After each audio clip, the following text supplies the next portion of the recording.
ila hadratin Nabil Mustafa Rasulillah Muhammad sallallahu alaihi wasallam wa ala alihi wa azwajihi wa dzurriyyatihi wa ahli baitihi wa jami'i sahabati wa tabi'ina tabi'in alladhina yattabi'una bi ihsanin ila yaumiddin. Syaulillahi lana wa lahumul Fatihah. A'udzu billahi minasyaitonir rajim.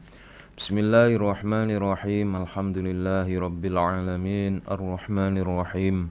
Maliki yaumiddin. Iyyaka na'budu wa iyyaka nasta'in. Ihdinas siratal mustaqim.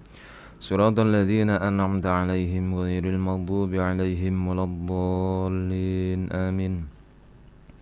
Tsumma ila hadrati jami'il malaikatil muqarrabin wal awliya'i wasyuhada'i wassalihin wal ulama'i rasyidin al muallifin al musannifin alladzina syahidu laka bil wahdaniyah wa li nabiyyika bi risalati wa matu 'ala dzalik. Khususan ila hadrati sultanil awliya sayyidi Syekh Abdul Qadir Al-Jilani qaddasallahu sirah wa sultanil awliya sayyidi Syekh Abdul Hasan Asy-Syadzili qaddasallahu sirah wa jami'i awliya'illahi ta'ala min aqtabin wa anjabin wa autadin wa abdalin wa rijalil ghaib min masyarikil ardi ila magharibiha barriha wa bahriha aynama kanu wa aynama halat arwahum ajma'in. Syaulillahi lana wa lahumul Fatihah. A'udzu billahi minasyaitonir rajim. Bismillahirrahmanirrahim. Alhamdulillahi rabbil alamin. Arrahmanir rahim. Maliki yaumiddin. Iyyaka na'budu wa iyyaka nasta'in. Ihdinas siratal mustaqim. Siratal ladzina an'amta 'alaihim ghairil maghdubi 'alaihim waladdallin. Amin. Tsumma ila hadrati mu'allif hadzal kitab Al-Imam Al-Ghazali wa syarih kitabihi Asy-Syaikh Nawawi Al-Bandani.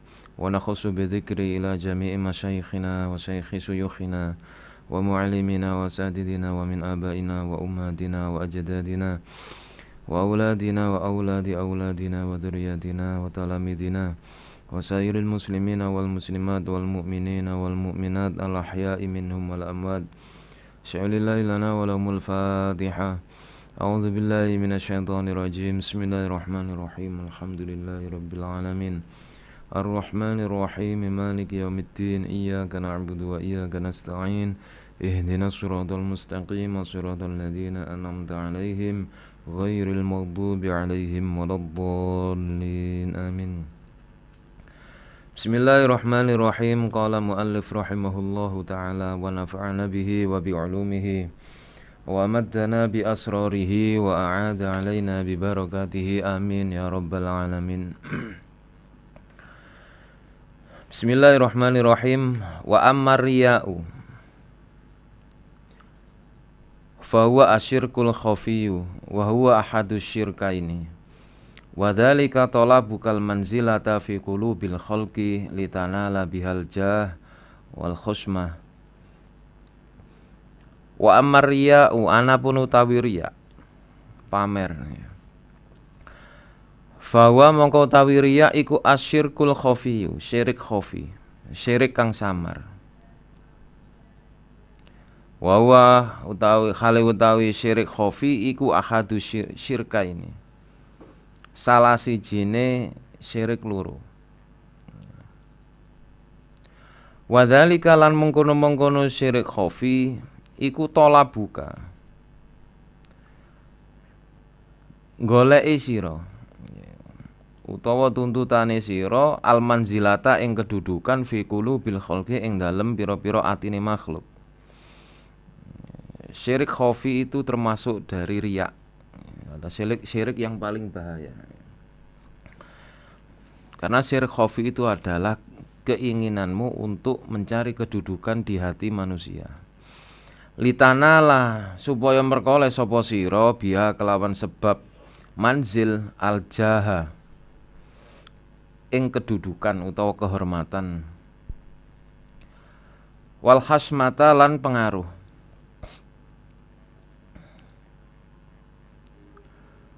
wa hubbul jah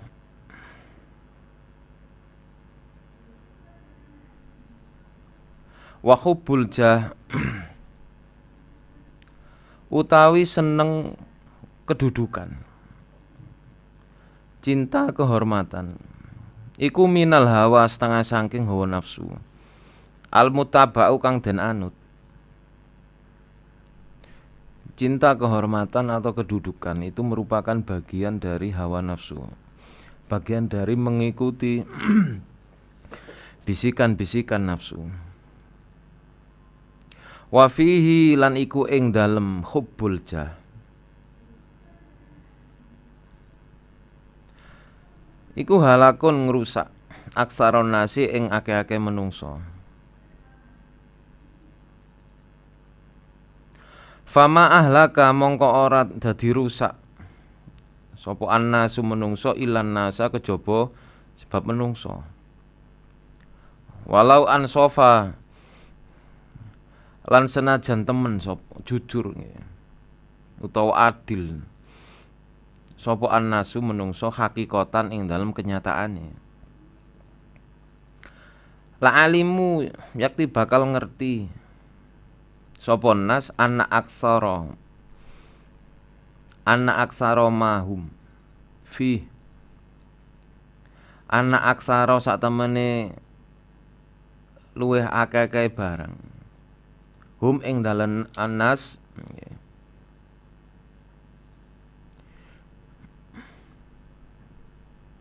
fihi ing dalem minal ulumi bayane saking pira-pira ilmu wal ibadati lan pira-pira ibadah. Fadlan kelawan luweh-luweh an amalil adati saking pira-pira penggawean kebiasaan. Laisa yahmila kang ora ana kang ora nggawa hum ing nas alaiha ing atase amal utawa ibadat illa muraatin nas kejaba golek perhatiane menungso. Wahia khale muraatin nas iku muhbitun perkara kang gagalno lil amali maring pira-pira amal. Kama kaya dene barang warada kang wis tumeka fil khabari ing dalem khabar. Annas syahida sak temene wong mati syahid iku yuk maru den perintahno bihi kelawan syahid yaumal kiamat ing dalam dina kiamat ilan nari maring mlebu neraka. Fayaqulu mongko ngucap sapa syahid ya Rabbi do Gusti kula astushhidu golek syahid sapa ingsun fi sabilika ing dalem dalan sira fi sabilika ing dalem dalan panjenengan. Fayaqulu nuli jawab sapa Allah taala bal aratta ayyuqala innaka sujaun.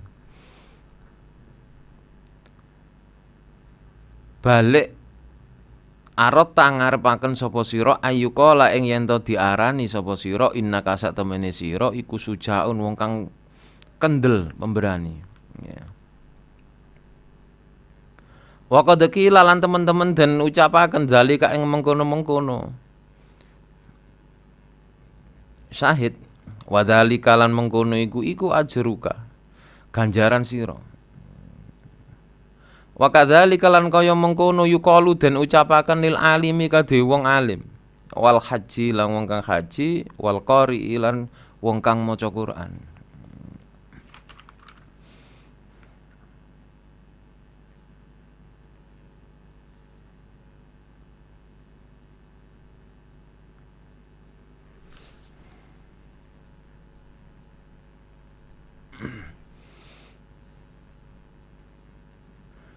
La alimu yakti bakal ngerti sapa nas anak aksaroma sak temene akeh-akeh barang hum kang utawi nas iku fihi ing dalem. Saya ulangi. Minal ulumi saking pira-pira ilmu wal ibadati lan ibadat fatlan kelawan luwe-luwe an amalil adati saking pira-pira penggawean kang dadi kebiasaan. Laisa yahmila kang ora bisa nggawa hum ing nas alaiha ing atase amalil adat. Illa muraatin nasi kejaba golek perhatiane menungso. Wahia hale utawi muraat iku muhbitun perkara kang gagalno lil amali maring pira-pira amal. Kama kaya dene barang waroda kang wis tumeka fil khabari ing dalem khabar. Annas syahida satemene wong syahid iku yuk maru dan perintah sapa syahid bi kelawan annas syahida satemene wong syahid iku yuk maru dan perintah bi kelawan syahid yaumul kiamat ing dalem dina kiamat ilan nari maring mlebu neraka. Fayaqulu mongko takon utawa ngucap sapa syahid, ya Rabbi do Gusti ingsun, astushhidu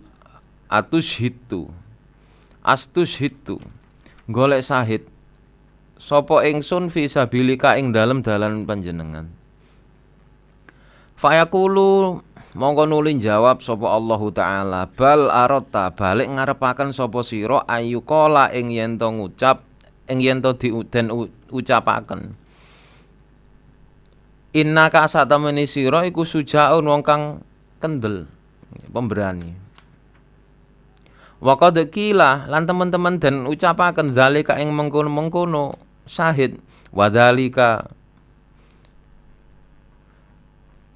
lan mengkono-mengkono iku ajruka, yaiku mlebu neraka iku ajruka ganjaran sira. Wa kadzalika lan kaya mengkono dan yuqalu dan ucapaken lil alimi kedhe wong alim wal haji lan wong haji wal qari lan wong kang maca Quran.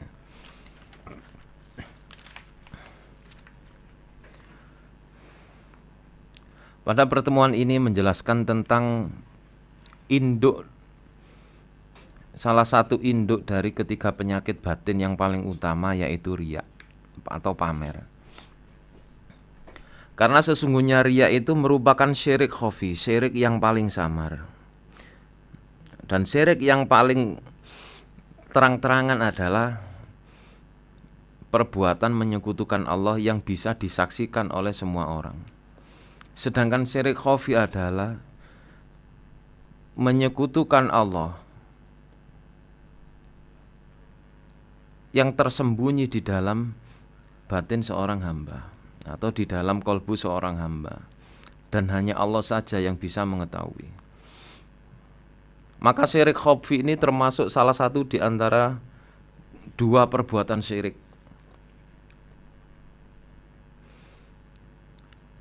Dan syirik khafi ini adalah keinginan kita untuk mencari kedudukan di hati manusia, agar dengan begitu kita mendapatkan kemuliaan, mendapatkan penghormatan, mendapatkan pengaruh atau kedudukan. Maka siapapun orang yang mencintai kedudukan, menginginkan kedudukan dalam pandangan manusia, maka dia salah satu orang yang telah mengikuti hawa nafsunya. Maka itu tanda bahwa orang tersebut telah mengikuti hawa nafsunya. Dan hubbul jah inilah yang seringkali dan banyak sekali membuat manusia hancur. Terlebih hancur kedudukannya di sisi Allah Subhanahu wa taala.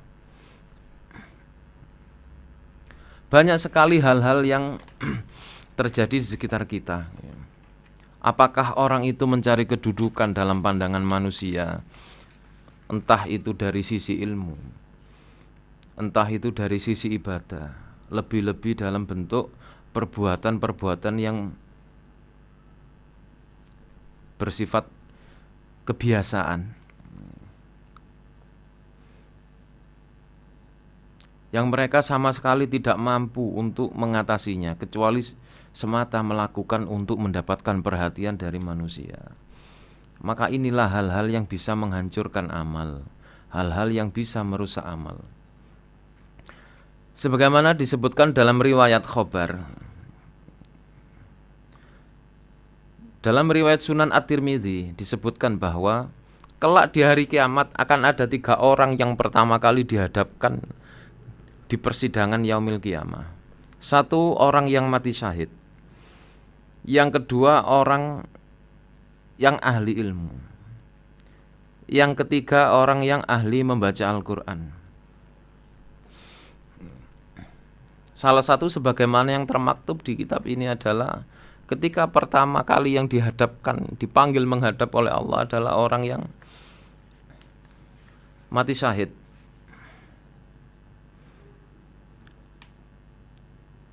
Maka di persidangan itu ternyata dia diberi pahala oleh Allah, diberi balasan oleh Allah masuk neraka.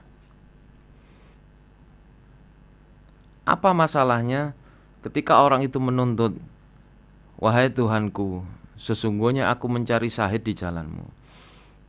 Tetapi karena Allah tahu bahwa tujuan orang itu tidak serta-merta untuk berjuang di jalan Allah, maka dikatakan oleh Allah, bal arata ayyuqala innaka suja'.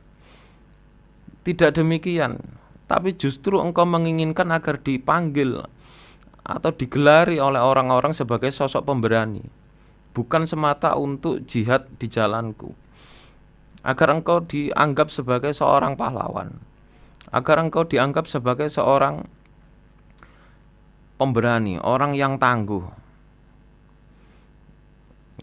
Sehingga dikatakanlah, maka masuklah ke dalam neraka, itulah balasanmu atas apa yang kamu lakukan. Pada riwayat khobar ini menunjukkan bahwa terkadang amal-amal batin itu amal yang tidak sama sekali diketahui oleh manusia pada umumnya. Karena itu adalah amal-amal yang sengaja disembunyikan oleh seseorang agar tidak terdeteksi atau terlihat oleh sesamanya. Tapi Allah yang Maha Tahu, maka kelak di pengadilan akhirat akan dibuka semuanya. Semua amal-amal yang tersembunyi, apakah itu memang untuk ikhlas di jalan Allah, apakah memang amal itu dipersembahkan untuk agar seolah-olah dia mendapatkan kedudukan atau reputasi ataupun pengaruh di pandangan manusia, maka semuanya kelak akan terungkap. Sebagaimana dalam riwayat Sunan At-Tirmidzi, orang yang kedua adalah orang yang dikatakan sebagai orang alim, bahwa dia menyebarkan ilmu semata untuk mencari reputasi di hadapan manusia agar dikenal sebagai orang alim, atau untuk tujuan mendapatkan pundi-pundi uang ataupun pengaruh, ataupun dengan banyaknya pengikut sehingga menjadikan dia lupa bahwa ilmu tersebut adalah pinjaman dari Allah Subhanahu wa taala. Banyak hal-hal yang membuat seseorang itu ketika sudah di posisi atas, yang zuru ila ghairi bi'ainil ikhtiqar, memandang kepada yang lainnya dengan pandangan meremehkan atau menghinakan. Padahal tidak semua orang yang terkenal di muka bumi itu terkenal di kerajaan langit. Kamim masyhurin bibarokatil mastur. Kamim masyhurin fil ardi majhulun fis sama. Wa kamim majhulin fil ardi masyhurun fis sama. Betapa banyak orang yang terkenal reputasinya, orang yang masyhur namanya, orang yang banyak mengikuti, memiliki pengikut, tapi namanya sama sekali tidak terkenal di kerajaan langit. Dan betapa banyak orang-orang yang tersembunyi di muka bumi, namanya tidak begitu dikenal, namanya tidak begitu masyhur, tetapi namanya begitu terkenal di kerajaan langit. Bahkan tidak ada seorang malaikat pun yang tidak mengenal namanya.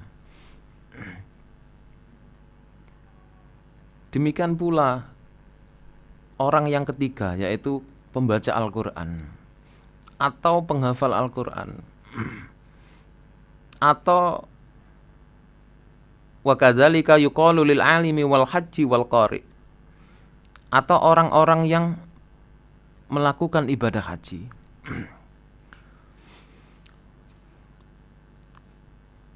Sebagaimana disebutkan oleh Imam Al-Ghazali bahwa bahayanya orang ahli ilmu itu adalah tidak bisa menahan diri untuk diam. Itu salah satu bahaya lisan. Itu salah satu penyakit yang sulit sekali dihindari oleh orang-orang ahli ilmu. Terkadang orang terlalu banyak bicara tentang hal-hal yang sebenarnya banyak orang yang tidak membutuhkan itu, hanya semata ingin dikenal bahwa dia sebagai orang yang alim. Atau seseorang itu mengatakan hal-hal yang di luar pengetahuannya, agar orang lain menganggap dirinya adalah orang hebat atau orang yang sangat mumpuni, dan banyak sebutan-sebutan yang berbagai macam. Atau orang yang melakukan ibadah haji kemudian diposting, ditunjukkan ke hadapan manusia. Maka sebagaimana dalam kitab Tanbihul Ghafilnya Imam Al-Laits As-Samarqandi disebutkan di hadis pertama, bahwa kelak orang-orang yang melakukan riya,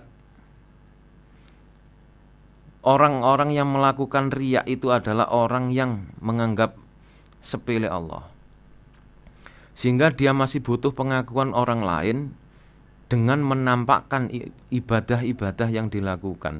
Maka kelak di yaumil kiamah Allah akan menghadapi orang itu dalam keadaan marah, dan Allah menuntut orang tersebut untuk meminta pahala kepada siapa ibadah itu ditujukan, sebagaimana disebutkan dalam kitab Tanbihul Ghafilin Imam Al-Laits As-Samarqandi pada hadis pertama. Maka inilah bahayanya bagi orang-orang yang belum mampu membawa kestabilan kolbunya. Artinya apabila orang itu memang sudah pada fase tertentu, atau orang itu sudah sampai pada makom tertentu, antara dia menampakkan atau tidak itu sama sekali tidak memberi efek atau kesan dalam batinnya. Atau dengan kata lain, orang itu mau dipuji atau dihina sama sekali tidak berefek pada kolbunya. Maka orang-orang seperti ini memiliki pengecualian tersendiri.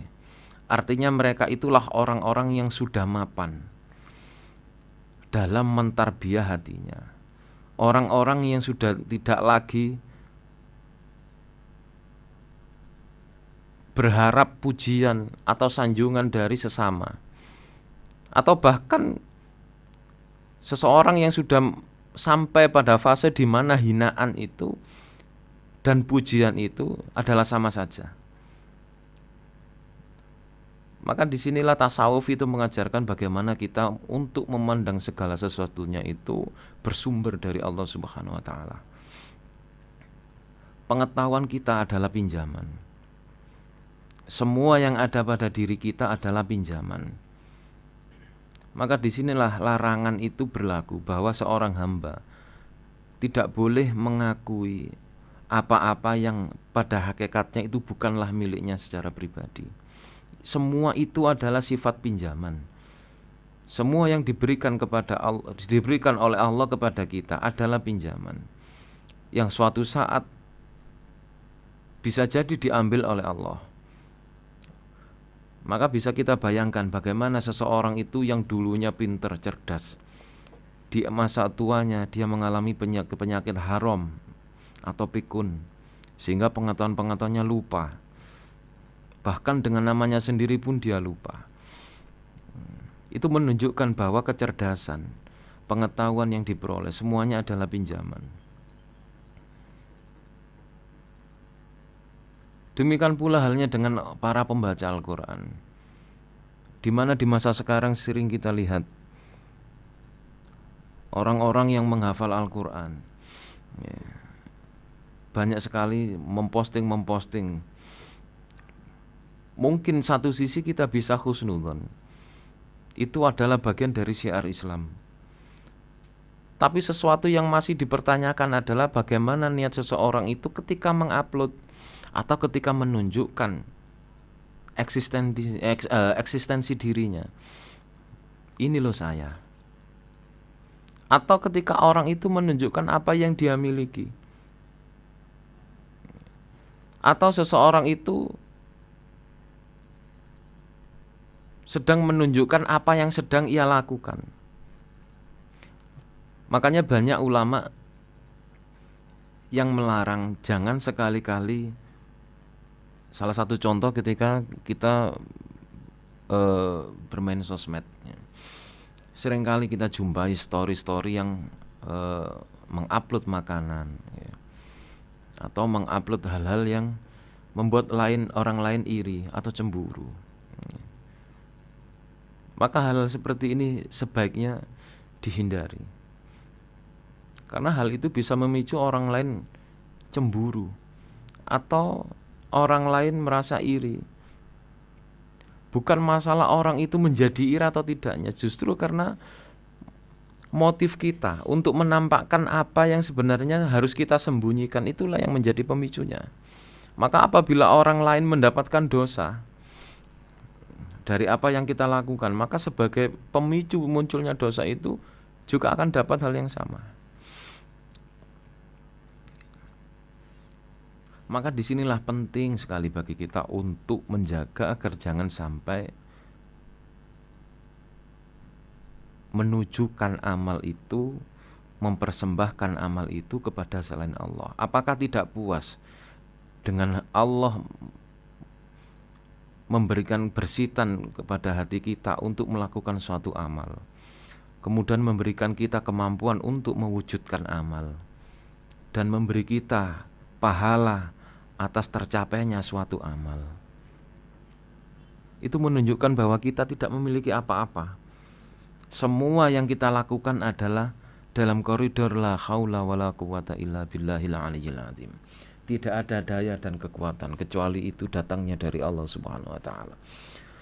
Bagaimana seseorang itu dari tidak bisa menjadi bisa? Dari mana seseorang itu dari tidak punya menjadi punya? Semuanya itu tidak lain adalah fadl dari Allah Subhanahu wa taala. Maka dalam Al-Quran sudah disampaikan oleh Allah, Qul bifadlillah wa birahmatihi fabidzalika falyafrahu. Hadza min fadlillah. Ini adalah anugerah dari Tuhanku. Nah, tergantung bagaimana cara seseorang itu mensikapi nikmat yang dia terima. Terkadang rasa syukur itu tidak harus ditampakkan ketika kita mendapatkan nikmat. Karena bisa jadi nikmat itu sebenarnya adalah ujian. Karena bisa jadi nikmat itu bermakna istidrat. Sedangkan kalau kita tidak memahami itu, lalu kita tampakkan kepada orang lain, maka bagi kita itu sesuatu yang konyol.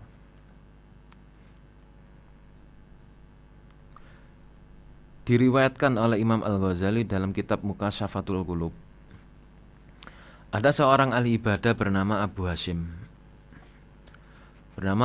An-Nasaburi. Dia adalah seorang ahli ibadah, ahli berpuasa. Sudah 25 tahun lamanya ia melakukan ibadah setiap malam, bangun malam untuk melakukan sholat hingga menjelang subuh. Dan di siang hari ia puasa. Terus itulah dia lakukan sampai bertahun-tahun, berpuluh-puluh tahun lamanya. Sehingga suatu saat ketika di suatu malam ia hendak mengambil air wudhu, dijumpailah ada sosok yang duduk di bibir sumurnya. Karena melihat sosok itu yang bercahaya, maka didatangilah oleh Abu Hashim An-Nasaburi. Lalu ditanyakan kepadanya, siapakah engkau? Maka dijawab oleh sosok tersebut, ana malakun min malaikatillah. Aku adalah salah satu malaikat di antara malaikat-malaikat Allah. Betapa terkejutnya Abu Hashim. Lalu ia bertanya, apa yang engkau bawa itu? Maka dijawab oleh malaikat itu, ini adalah catatan nama-nama ahli ibadah di kalangan hamba-hamba Allah. Maka tergeraklah dalam hati Abu Hashim untuk menanyakan tentang dirinya. Wahai malaikat, adakah namaku di buku catatan itu? Maka oleh malaikat diperiksa. Tak lama kemudian, aku tidak menjumpai namamu dalam buku catatan ini. Maka terkejutlah Abu Hashim. Lalu dia bertanya lagi, coba lihatlah sekali lagi. Maka dibukalah buku catatan itu oleh malaikat. Ternyata namanya memang tidak tertulis di buku itu. Maka Abu Hasyim semakin shock. Kemudian ditanyakan, bagaimana bisa namaku tidak tertulis padahal sudah berpuluh-puluh tahun aku melakukan ibadah. Aku selalu bangun malam untuk sholat, untuk munajat, dan selalu melakukan puasa di siang harinya. Bagaimana bisa namaku tidak tercatat di kitab itu? Maka dijawab oleh malaikat, wahai Abu Hasyim, bukannya aku tidak tahu, bukannya Allah tidak tahu bahwa engkau tiap malam selalu bangun malam untuk sholat. Bukannya Allah tidak tahu bahwa engkau setiap hari melakukan puasa sunnah. Bukannya Allah tidak tahu, tapi Allah mengharamkan aku untuk mencatat namamu di kitab catatan sebagai golongan ahli ibadahnya ini. Maka tersungkurlah Abu Hasyim. Dia menangis terseduh-seduh lalu bertanya, apa penyebabnya wahai malaikat? Wahai Abu Hasyim, engkau memang benar melakukan ibadah. Engkau memang benar selalu bangun malam untuk melakukan ibadah, untuk munajat kepada Allah. Engkau memang melakukan puasa di siang harinya. Itu memang benar.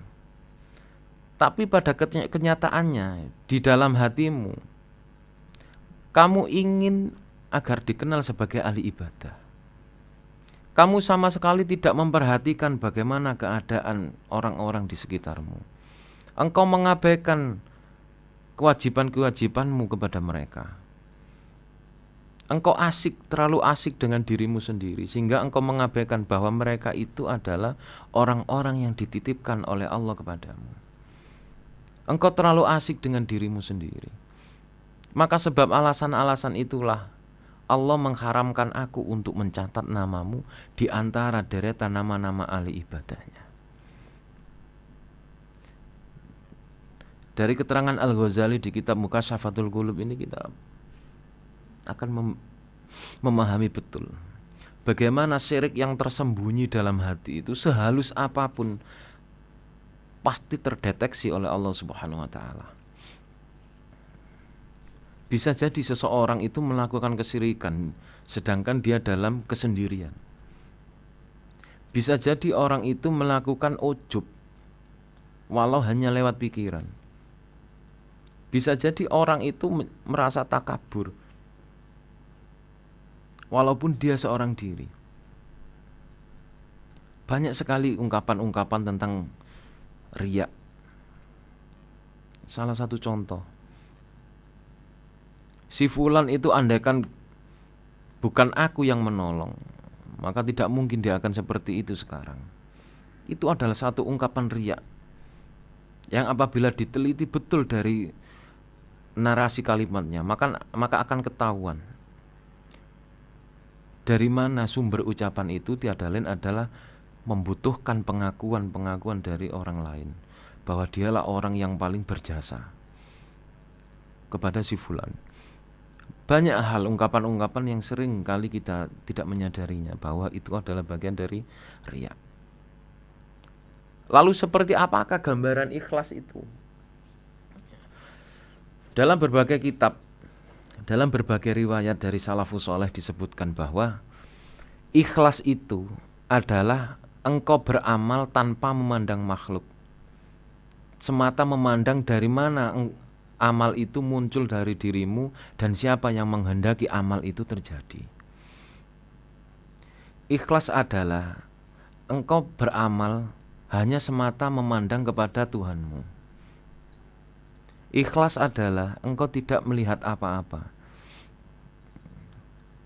Ikhlas adalah engkau melakukan suatu amal yang kemudian engkau lupakan.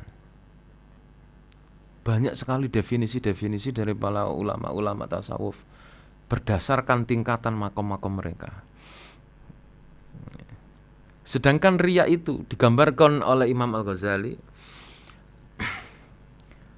Riya itu, riya khofi itu, atau syirik khofi itu, syirik yang paling samar itu, seperti halnya engkau melihat semut hitam di atas batu hitam di tengah gelapnya malam tanpa ada cahaya rembulan sedikit pun. Itu gambaran dari syirik khafi. Maka tak heran dalam bahasa majasnya Al-Imam Jalaluddin Ar-Rumi mengatakan dalam diri manusia itu ada dua berhala. Yang satu berbentuk ular, yang satu lagi berbentuk naga.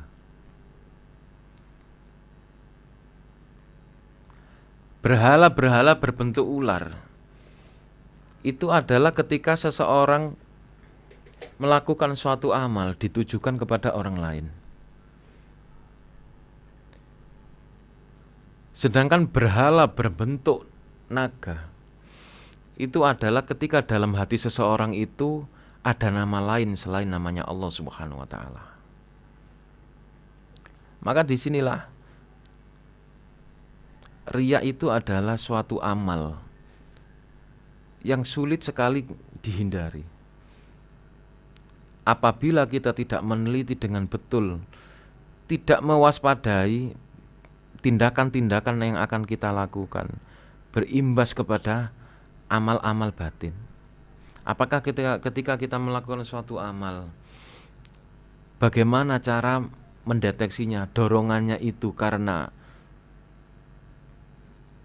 dihadapkan dengan banyak orang, atau dorongannya karena tidak adanya orang.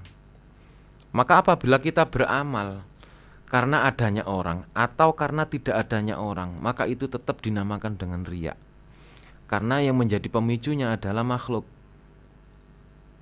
Jika seseorang misalkan ingin bersedekah, dilihatnya di masjid ternyata banyak orang, maka dia mengurungkan niatnya, nunggu sepi orang. Ketika sepi dia baru bersedekah, maka ini dinamakan riya. Karena yang menjadi pemicunya dia, motivasinya untuk beramal adalah manusia atau makhluk.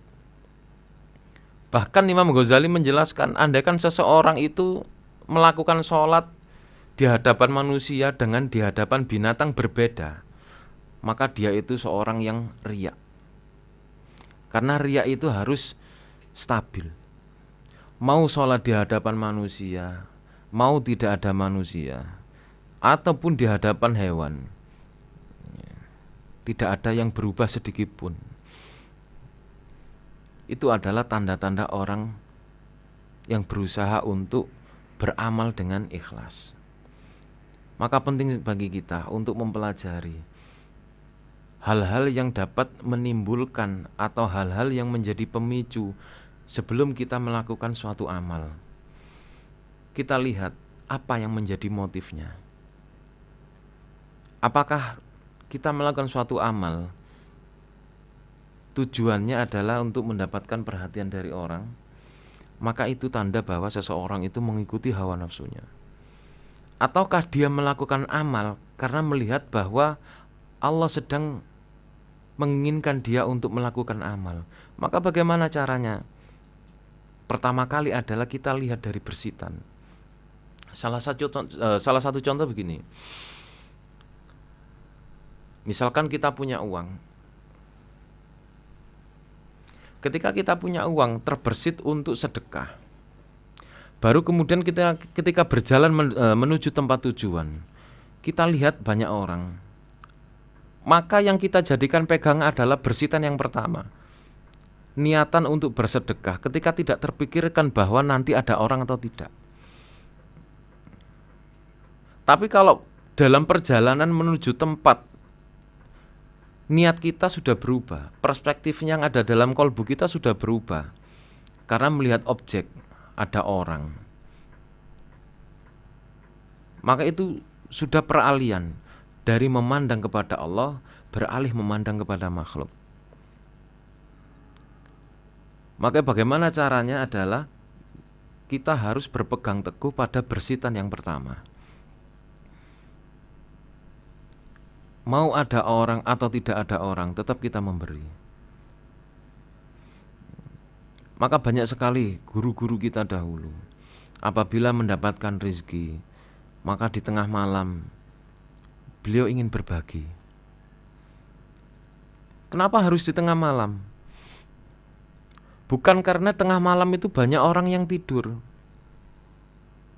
Tapi di tengah malam itulah beliau sering terjaga, sehingga beliau melakukan amal-amal siri, amal-amal yang tersembunyi, hanya ingin Allah saja yang tahu, dengan cara-cara demikian.